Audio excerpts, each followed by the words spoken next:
Hi hello नमस्कार. मी आता ना पेटीचे क्लास पण चालू केले. तबला पेटी ते शिकण्याची एक इच्छा निर्माण झाली. म्हटलं आपल्याला इथे भेटते, घराच्या समोरच आहे, कुठे लांब जावं लागत नाहीये, तर म्हटलं आपण क्लास जॉईन करूयात.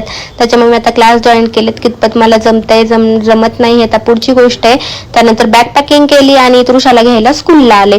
आता बॅग पॅकिंग का केली आहे तर आपल्याला सोलापूरला जायचंय आकाशदादांकडे. आकाशदादा म्हणजेच तृषाचे स्वामी दादा आकाशदादा नारायणकर, त्यांच्याकडे जायचंय. तृषाचं एक शूट आहे, ते पुढे येणार तुम्हाला ब्लॉग मध्ये कळेलच कशाचं शूट काय कशासाठी. त्यासाठी आपल्याला थोडंसं त्यांना गिफ्ट न्यायचं होतं. फ्रुट्स घेतले पहिले शॉपमधनं आणि अंजली ताई प्रेग्नेंट आहे, तर तिच्यासाठी म्हटलं आपण छान गिफ्ट न्यावं. तर आता हे गिफ्ट काय आहे काय नाही ते तुम्हाला येणाऱ्या ब्लॉग मध्ये कळेल की आपण काय घेतलेलं आहे. ते सगळं सामान घेऊन घरी आले, कारण आता आपल्याला लगेच निघायचं होतं. दादांचा सकाळी कॉल आलेला की ताई उद्या यायला जमेल का. तर तृषाला खूप दगदग होईल जर पहाटे निघालो तर, म्हटलं आपण इव्हिनिंगलाच निघावं.